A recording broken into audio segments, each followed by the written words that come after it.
गुजरात में चुनावी तारीखों का ऐलान हो गया है। दिसंबर के पहले सप्ताह में 1 और 5 दिसंबर को होगी वोटिंग और 8 दिसंबर को हिमाचल के साथ काउंटिंग। कुल मिलाकर अब काउंटडाउन शुरू हो चुका है सबसे बड़े सियासी घमासान के लिए।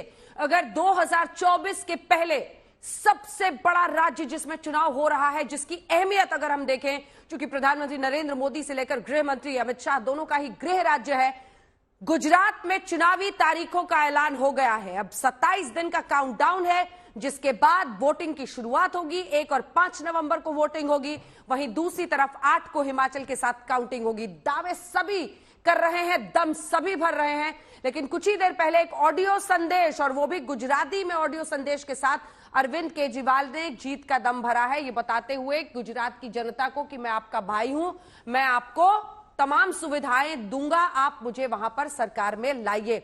इस बीच आपको बता दें, चुनाव आयोग ने भी आज सख्ती के साथ उन तमाम आरोपों का जवाब दिया जो उनकी निष्पक्षता पर सवाल खड़े कर रहे थे।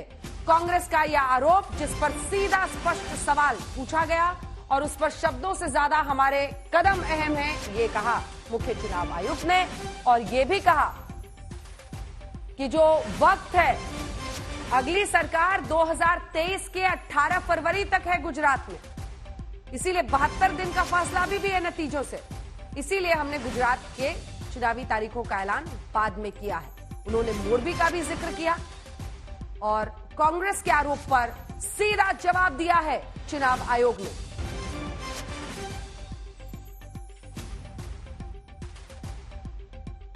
क्या कुछ कहा है मुख्य चुनाव आयुक्त राजीव कुमार ने, सुनिए।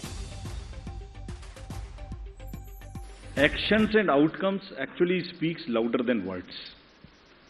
तो मैं आपको कितना भी बोल के समझाने की कोशिश करूं, उससे ज्यादा जरूरी है कि हमारे जो एक्शंस हैं और जो हमारे रिजल्ट्स आते हैं वो सही हैं कि है नहीं।